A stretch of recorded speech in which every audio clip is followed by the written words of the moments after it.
What's up, people? This is Nature Girl 30 here, and as you can see, I am all nice and snug like a bug in a rug with all of my, well, just with this blanket around me.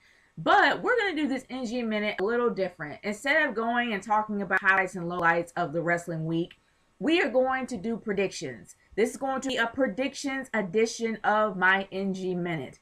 Now, starting off, we are going to start tomorrow's pay-per-view, and that is Extreme Rules. I'm going to go over my predictions with that, and I'm also going to go over the matches that have already been announced at Slammaversary and go over my predictions for that. And then later on, I will actually do a predictions list for the rest of the matches that have been announced. But right now, we are going to get into Extreme Rules because it happens to be happening tomorrow.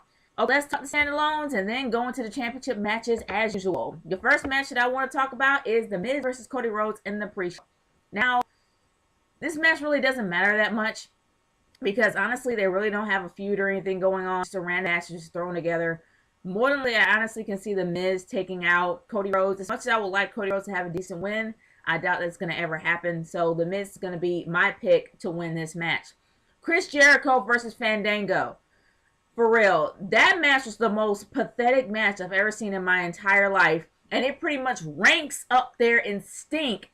Up there with Jerry King Lawler and Michael Cole. Okay, that was one of my worst matches of all time. But let's face it, Chris Jericho and Fandango was the worst.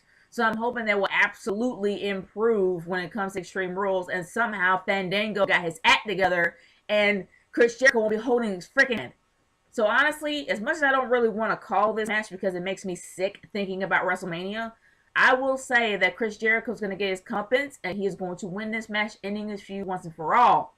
I hope he will because Fandango can't fight. But anyway, moving on.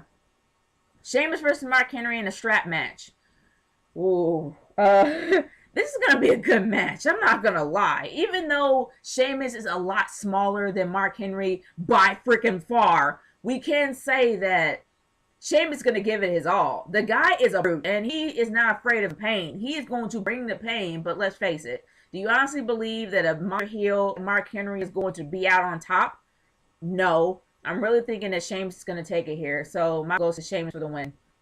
Okay. We have one more, actually two more standalone matches, and then we have the two championship matches. Okay.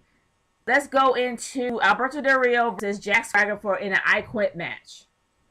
Gosh, this really doesn't seem interesting. Honestly, there's really have been not a lot of build for this match at all. Like, it's not enough for you to actually care who's going to win, who's not going to win. We all know that Alberto Del Rio, a lot of the casual fans are going to be rooting for him because Jack Swagger's the bad guy. I would really like Jack Swagger to actually win this I Quit match. I really want him to win because that puts up in standing for him to actually be the #1 contender for the World Heavyweight Championship. I would rather see Jack Swagger win because it's something different, and it would be nice to have a different storyline with a heel having a decent title reign, and I would love Jack Swagger to do it because Jack Swagger's gimmick, well, even though I don't believe it, and I think that Zeb Coulter is the only person that's making this gimmick run strong and actually keep it alive, it would be nice to actually see something different coming out of Jack Swagger. I would love for him to be a dominant heel champion. So my vote goes to Jack Swagger, even though we know that Alberto Del Rio is going to be the winner in this match. Moving on to pretty much the main event of the night. Triple H versus Brock Lesnar in a steel cage.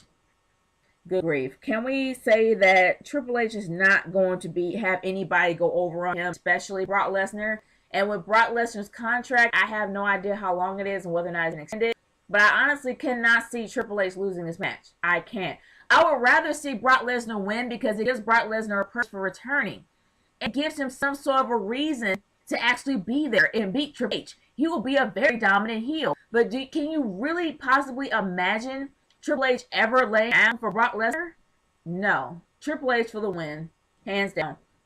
Okay, let's go into the WWE Tag Team Champions title match with Team Hell No versus the Shields, Reigns, and Rollins.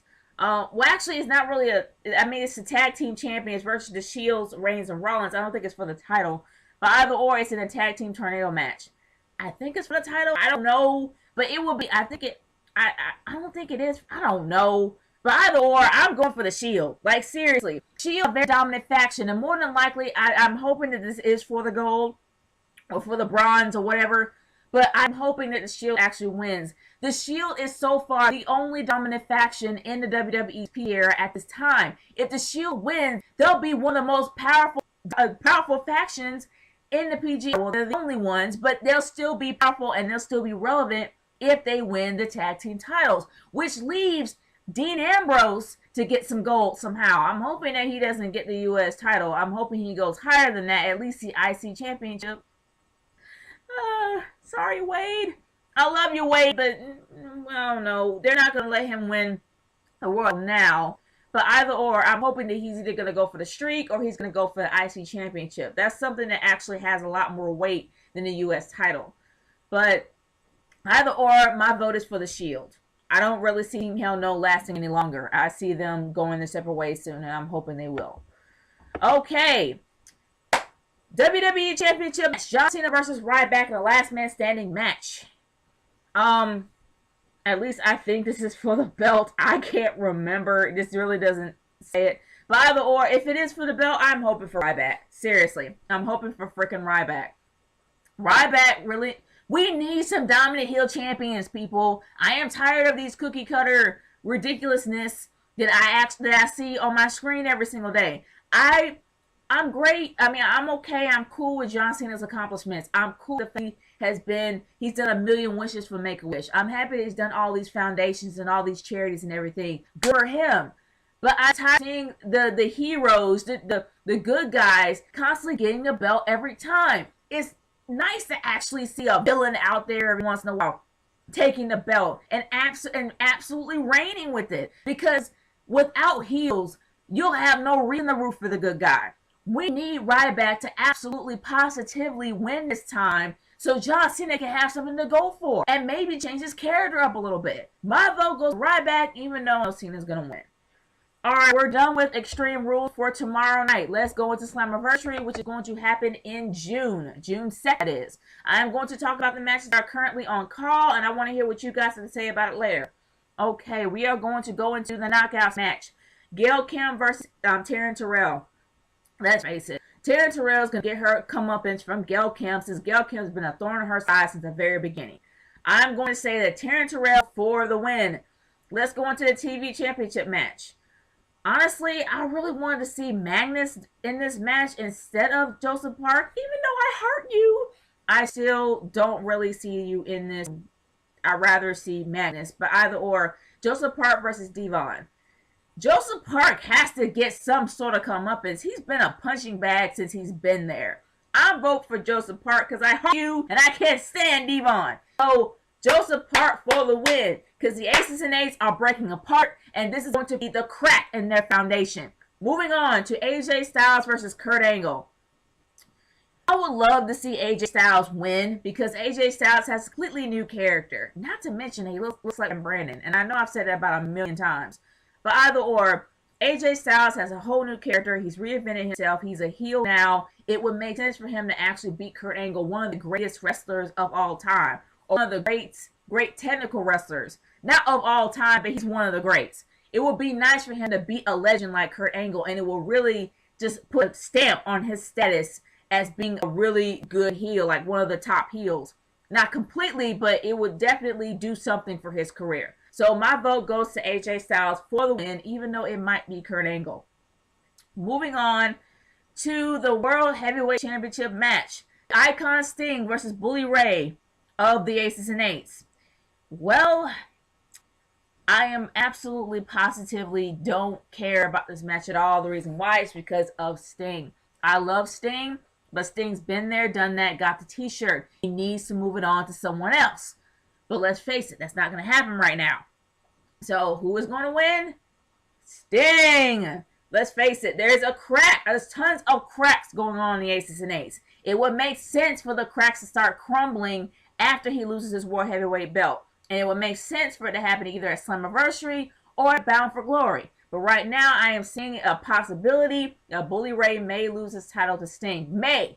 And if that happens, I will be shocked, because I really can't imagine Sting being a decent opponent for Bully Ray. Bully Ray's a big dude. But there's lots of other matches that are kind of open right now, like the Ultimate X match, as well as the 4-team elimination championship match. They don't have that posted yet, but when they have everything posted, I am going to go into my full predictions for Slammaversary when it starts to come out in June. But thank you guys so much. This is my NG Minute, the predictions edition. Stay tuned to my review after I see Extreme Rules tomorrow. This is Nature Girl 30 signing off. Peace out. Bye.